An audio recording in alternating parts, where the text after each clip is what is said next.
माजी केंद्रीय मंत्री कपिल पाटील, त्यांचा पुतण्या देवेश पाटील यांच्या नावाने लोकांना, शेतकऱ्यांना खुलेआम धमकवतात, दादागिरी करतात.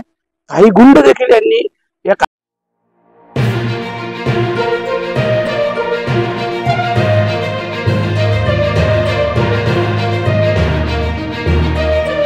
बघा, मी माझ्या 11 तारखेच्या भाषणामध्ये बोललो होतो काल्हेरला. का काल्हेर गावातून मला अनेक शेतकऱ्यांच्या तक्रारी आल्या होत्या की त्यांची वडिलोपाची जागा असेल, काही खाजणची जागा असेल, मँग्रोव्ज असतील, हे सर्व गाडून शेतकऱ्यांना दमदाटी करून त्यांची फसवणूक करून या सर्व जागा या बिल्डरांनी, इथले जे काही बिल्डर आहेत, श्रीधर पाटील, भरत पाटील आणि दुसरा कोणतरी नितीन पाटील म्हणून बिल्डर आहे, हे सर्व बिल्डर खासदार, माजी खासदार आणि माजी केंद्रीय मंत्री कपिल पाटील, त्यांचा पुतण्या देवेश पाटील यांच्या नावाने लोकांना, शेतकऱ्यांना खुलेआम धमकवतात, दादागिरी करतात. काही गुंड देखील यांनी या काल्हेर हद्दीतील पाळलेले आहेत, जे तडीपार आहेत. असे जे काही गुंड देखील आहेत, सुजित तात्यासारखे असे गुंड देखील इथल्या शेतकऱ्यांना खुलेआम धमकी देत आहेत, जागा लुटत आहेत. आणि खास करून विशेष दुसरं काय आहे की ह्या जागा लुटल्यानंतर मला वाटतं आता ह्या जागांचा सध्याची जी परिस्थिती पाहिली तर 7-12 देखील फॉरेस्टचं झालेलं आहे. पण तरी सुद्धा आपण पाहत असाल खुलेआमपणे हे लोक इथं काम करतात.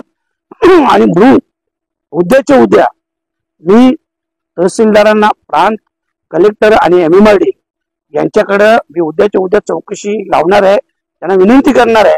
कारण शेवटी काही शेतकरी तर शेतकऱ्यांना दमदाटी करतातच, परंतु जे इन्व्हेस्टर येतात ते इन्व्हेस्टर बिचारे अख्ख्या आयुष्यात आपण काबाड कष्ट मेहनत करून जे पैसे कमवतात, हे लोक त्यांना खोटे पेपर दाखवतात आणि त्या खोट्या पेपरच्या आधारावर त्यांना फ्लॅट विकतात आणि त्याची स्पष्ट फसवणूक करतात.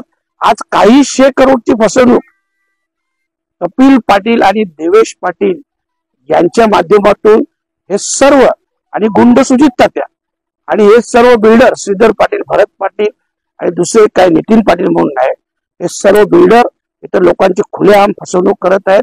दादागिरी आणि दहशत या भागात निर्माण केलेली आहे. आणि म्हणूनच मी आज शेतकऱ्यांच्या आग्रहास्तव, बघा आज एवढी यांची जबरदस्त दहशत आहे की कुठलाही शेतकरी यांच्या विरोधात कोर्टात जायला तयार नाही, पोलीस स्टेशनला केस द्यायला तयार नाही, कारण त्यांची कोणी दखल घेत नाही.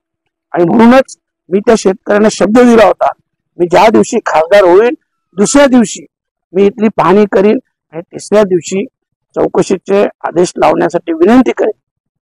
आणि तशा प्रकारे मी उद्यापासून चालू करणार. हा, त्यावर सुद्धा खुलेआम तुम्हाला काय बोललो, कपिल पाटील हे खासदार होते, केंद्रीय मंत्री होते ना, त्याच्यामुळे त्यांच्या नावाने खुलेआम राजरोसपणे आणि कुठलेही शासकीय उल्हासनगर सहित ठाणे जिले की खबरों को सबसे पहले देखने के लिए हमारे न्यूज चैनल दबंग हेडलाइंस को सब्सक्राइब करें और बेल आइकन को क्लिक करें।